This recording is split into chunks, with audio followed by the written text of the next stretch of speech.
Regardez la quantité de neige qu'il y a. Ça m'arrive au crâne, quoi. On va essayer d'aller marcher un peu sur la neige. On est obligé d'escalader la neige.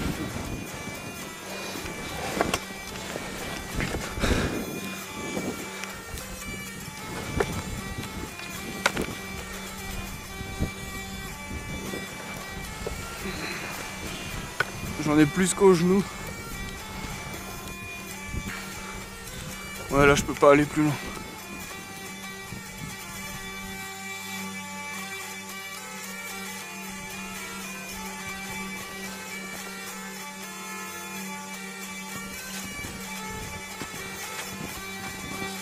Dès que je sors du petit sentier, bah, je m'enfonce plus qu'aux genoux là, c'est impossible d'avancer. Résister aux problèmes qu'il y a dans la nature, c'est ce qu'on fait de mieux. C'est ce que l'espèce humaine fait de mieux.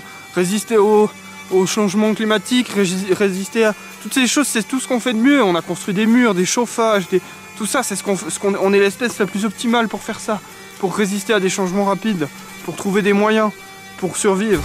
Les papillons, eux, ils survivront pas. Les fourmis non plus. Ah oui, les fourmis, elles, oui. Non, les fourmis, c'est autre chose. Peut-être que ce sera les dernières avec nous. Mais peut-être même après nous. Enfin, bref.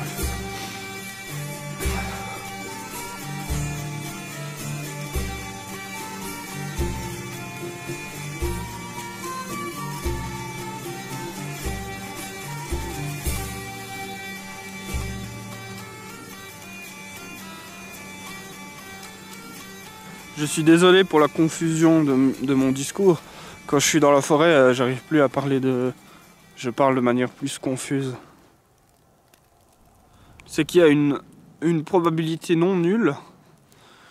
Une probabilité non nulle que les espèces sauvages et la vie sauvage ne soient pas dans le même bateau que nous.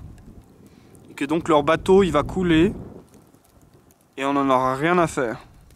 Et on en a rien à faire. Et l'écologie, ça peut être une sorte de piège parce qu'elle peut nous faire croire qu'on répare le bateau alors qu'en fait on répare notre bateau à nous. Mais voilà. À la fin du Moyen-Âge, la peste noire, la famine et la guerre ont été assimilées dans la culture. Cela ressort sous la forme de danses macabres. La possibilité qu'on a de mourir à chaque instant d'une mort douloureuse augmente dans l'esprit des gens la volonté de pénitence, car à cette époque tout le monde est catholique.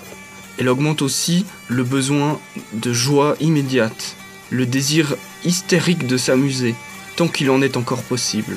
La danse macabre vient répondre à ces deux désirs. Les danses macabres sont des memento mori. Cela signifie en latin « souviens-toi que tu vas mourir ». Ce sont des rappels à la fatalité, des rappels que la vie est brève et que la mort attend tout le monde. Sur ces peintures, l'on voit des squelettes et des êtres humains vivants qui dansent ensemble. C'est une dernière danse avant la mort. Cette peinture nous rappelle que le pape, comme le roi, comme le paysan vont mourir et seront tous égaux face à la mort. La danse macabre est une dernière danse, comme réconfort froid avant la mort.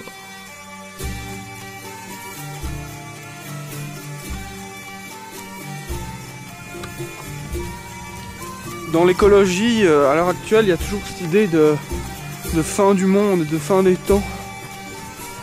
Et c'est souvent lié au réchauffement climatique. Là, le réchauffement climatique qui détruit le monde un peu.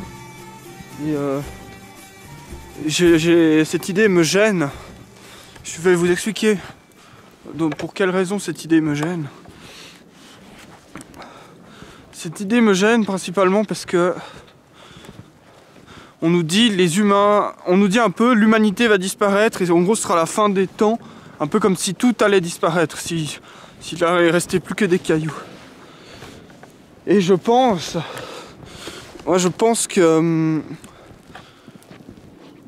que les humains survivront à ce réchauffement et à toutes ces catastrophes là qu'on nous annonce. Peut-être pas à toutes, mais une bonne partie de ce qu'on nous annonce, c'est des catastrophes qui toucheront pas l'humain. Et la vraie catastrophe écologique, elle ne touche pas l'humain. Celle que moi je considère comme une vraie catastrophe écologique, elle ne touche pas l'humain. C'est la disparition du monde sauvage. La disparition, on peut appeler ça la nature sauvage, mais le mot nature, il est un peu étrange. Enfin, la disparition du monde sauvage ou de la vie sauvage. Je pense que c'est ça la vraie catastrophe écologique. Et qu'en fait, elle est déjà en cours et elle est presque déjà sur sa fin. Alors, pas totalement, hein, elle n'est pas finie, mais elle est déjà bien avancée. Et pourquoi ce réchauffement climatique me gêne ? C'est parce qu'on nous laisse entendre que l'humain serait dans le même panier que les animaux sauvages, que les prairies sauvages et les insectes sauvages. On nous laisse entendre que l'humain va trouver des solutions parce qu'en fait ça va nous Enfin, on nous laisse entendre qu'il y a comme si on était sur un bateau et que ce bateau coulait et qu'on était sur le même bateau que les grillons et les sauterelles et les papillons et les fleurs sauvages. Et ça, je pense que c'est absolument faux. Je pense que les grillons et les sauterelles sont sur un bateau qui est en train de couler, qu'on est en train de faire couler, on est en train de planter des pioches dans leur bateau, mais que nous on est sur un autre bateau. Et nous on sait réparer notre bateau. En gros, ce que je veux dire par là, c'est qu'on peut tuer tous les oiseaux du monde. Et ben on arrivera toujours à faire des poules en batterie, des élevages en batterie. On peut tuer tous les mammifères du monde, on peut toujours avoir des vaches d'élevage. Alors il y a toujours le truc, ouais mais s'il n'y a plus d'espèces sauvages, comment on fait pour polliniser les champs ? Ben je sais pas, j'ai pas de réponse exacte, mais on a toujours des outils. On peut essayer d'élever des mouches ou des abeilles génétiquement modifiées pour faire la pollinisation.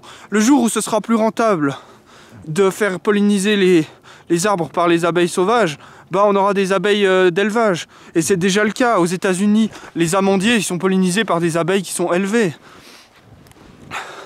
Donc, je pense que la catastrophe écologique, elle est pour les espèces sauvages, elle n'est pas pour nous.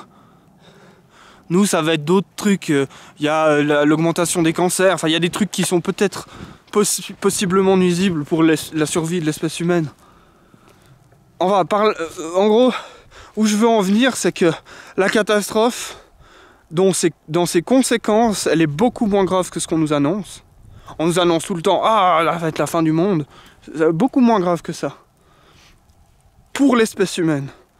Pour les papillons, c'est beaucoup plus grave que ce qu'on nous annonce. Parce que on nous annonce on nous parle de catastrophe, mais on nous dit oui, mais il y a une chance parce qu'on peut faire ci, on peut faire ça. C'est pas vrai. Les papillons, ils ont pas de chance. Ils vont pas s'en sortir. On va tout dégommer. Mais nul besoin de s'inquiéter davantage pour les grillons ou les sauterelles. Une crise économique pointe le bout de son nez. Elle est certainement véritable. Mais en plus de son aspect véritable, cette crise économique porte avec elle un catastrophisme gigantesque, un memento mori, qui nous rappelle à quel point nous allons mourir, tout va être détruit. Crise écologique, cancer, crise économique, mon Dieu, mais on va mourir, memento mori, souviens-toi, tu vas mourir. Pourquoi un tel alarmisme de partout, de toutes parts, qui nous assaille ? Doucement, petit cheval, prends un peu de recul. Au pire, il est peut-être juste l'heure d'une dernière danse. Je ne sais pas si ces catastrophes auront lieu ou non. D'ailleurs, comment le pourrais-je ? Que la force me soit donnée de supporter ce qui ne peut être changé, et le courage de changer ce qui peut l'être, mais aussi la sagesse de distinguer l'un de l'autre.